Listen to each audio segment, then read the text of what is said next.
आओ हमसे मिलकर चले डीलक्स टीवी के समाचार के संग। अब छेड़ेंगे भ्रष्टाचार, अन्याय, आतंक, अत्याचार के खिलाफ जंग। कर देंगे माफिया, अवैध कारोबार, प्रशासनिक लचर व्यवस्था को भंग। भर देंगे शहर विकास और जनता के उत्थान में इंद्रधनुषी रंग। आओ सब मिलकर चले सुधीर गुप्ता और डीलक्स समाचार के संग।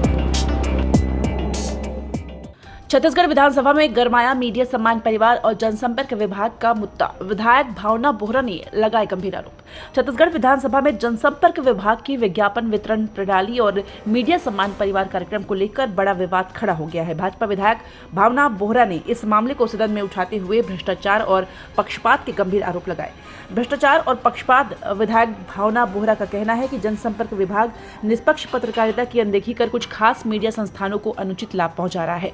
स्थानीय वेब पोर्टल, पत्र पत्रिकाओं और छोटे समाचार संस्थानों को लगातार विज्ञापन से वंचित रखा जा रहा है, जबकि बाहरी मीडिया संस्थानों को भारी मात्रा में सरकारी विज्ञापन दिए जा रहे हैं। विज्ञापन वितरण में अनियमितता।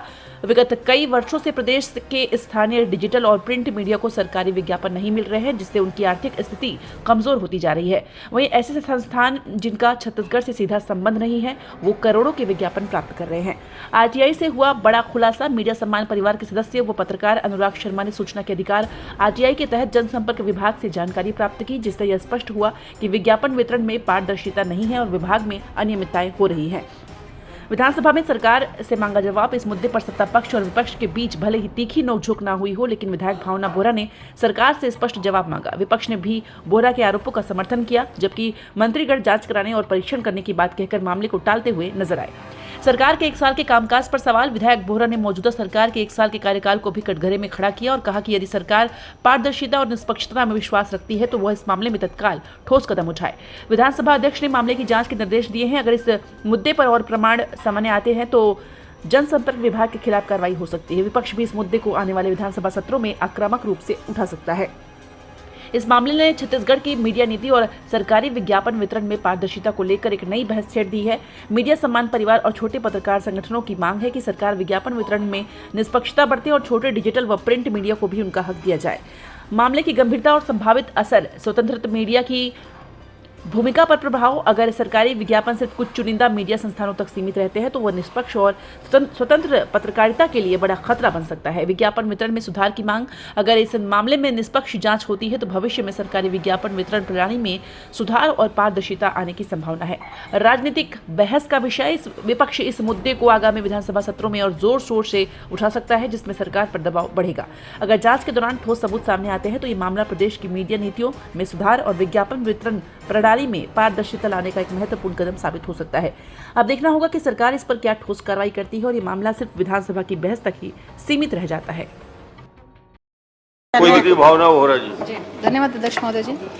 अध्यक्ष महोदय जी, मेरा सवाल जनसंपर्क विभाग से है और मुझे जो जवाब में एक लाइन आई है उसको मैं पहले पढ़कर कहना चाहूँगी। जनसंपर्क विभाग द्वारा न्यूज़ पोर्टल का पंजीकरण नहीं किया गया है। प्रचार प्रसार की सुविधा की दृष्टि से न्यूज़ पोर्टल का इनपैनलमेंट किया गया है।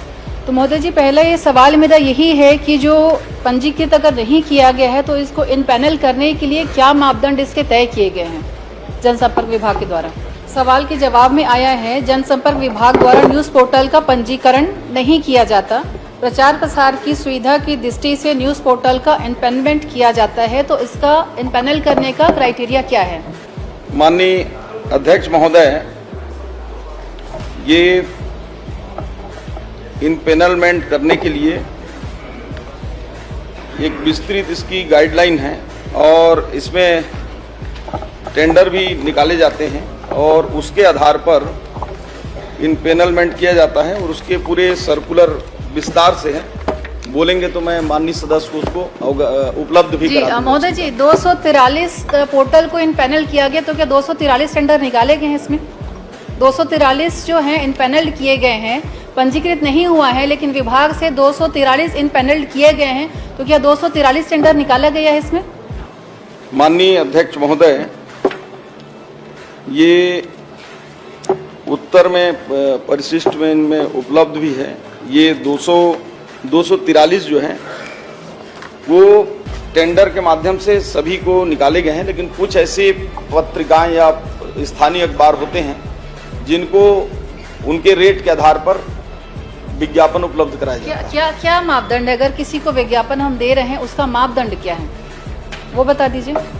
जो मेन आधार मापदंड होता है माननीय अध्यक्ष महोदय, जो इनपेनलमेंट हैं उनके यूजर्स की संख्या और रीच के आधार पर संचालनालय स्तर पर अधिकतम 50,000 रुपए तक का मासिक विज्ञापन स्वीकृत किया जाता है कि उनकी पॉपुलैरिटी कितना है, कितने लोग देख रहे हैं। ऐसे चलिए ठीक, अच्छा जवाब। अध्यक्ष महोदय जी, इसी में अगली लाइन में पढ़ना चाहूंगी। इसमें विज्ञापन नियमावली 2019 संशोधित 2020 के अंतर्गत विज्ञापन स्वीकृत किए जाते हैं और पिछले एक वर्ष में इसमें कोई भी नियमावली में बदलाव और संशोधन दोनों नहीं किया गया। तो महोदय जी, मेरे हाथ में जो जवाब मुझे आया है उसी से मेरा प्रश्न है, अगर हम 2023 और 24 का जो विज्ञापन या जनसंपर्क विभाग के जो अगर आप खर्चे देखेंगे अलग अलग, जैसे डिजिटल समाचार पोर्टल का 67 करोड़, उसके बाद समाचार पत्रों का 147 करोड़, टीवी चैनलों का 140 करोड़ और रेडियो स्टेशन का लगभग 5 करोड़ 29 लाख के आसपास है, जो टोटल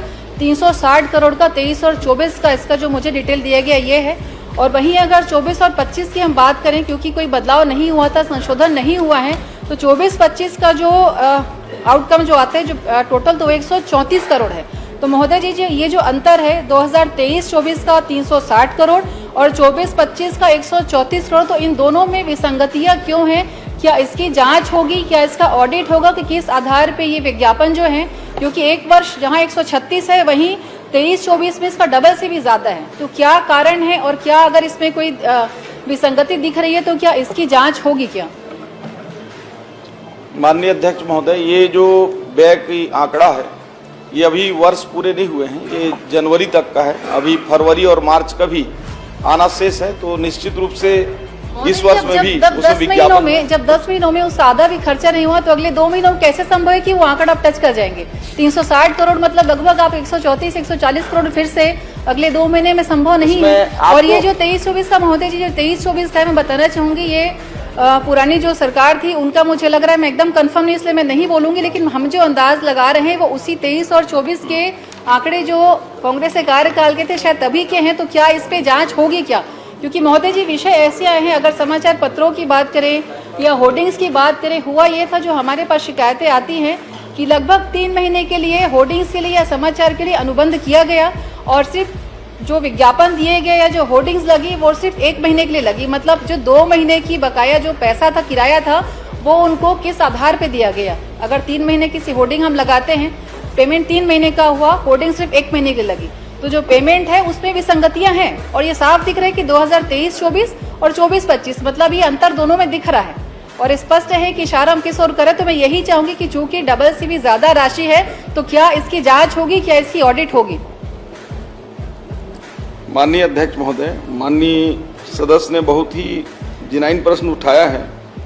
ये पिछले 1 साल में जो खर्च हुआ है पिछले 10 महीने में उसका लगभग आधा या 55% के आसपास है, लेकिन सिर्फ आंकड़ा के आधार पर सिर्फ 1 मिनट शेष है। क्या जांच होगी क्या, ये आप बता दीजिए? क्या इसका ऑडिट होगा, क्या इसकी जांच होगी? क्योंकि ये सरकारी राशि का दुरुपयोग दिख रहा है साफ साफ, तो क्या इसकी जांच होगी, क्या इस पे ऑडिट होगा? क्योंकि समय सिर्फ मुश्किल से आधा मिनट बचा हुआ है।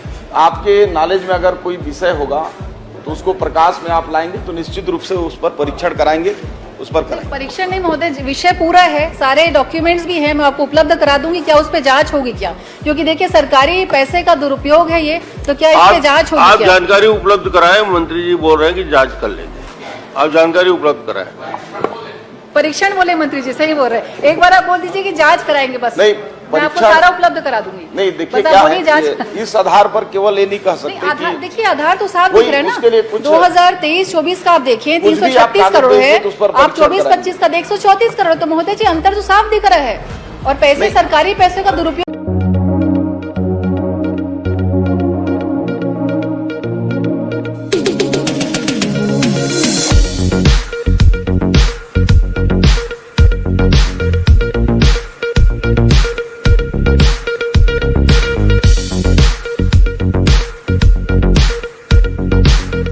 रोजाना धमतरी जिले की छोटी बड़ी खबरें पाने के लिए धमतरी डीलक्स टीवी समाचार के साथ जुड़े रहें। हर खबर पहले पाने के लिए हमारे YouTube channel Dhamtari deluxe TV को सब्सक्राइब कर बेल आइकॉन जरूर दबाएं। इसके साथ ही साथ हम आपको रोजाना धमतरी जिले की छोटी बड़ी खबरों से आपको रूबरू कराते रहेंगे।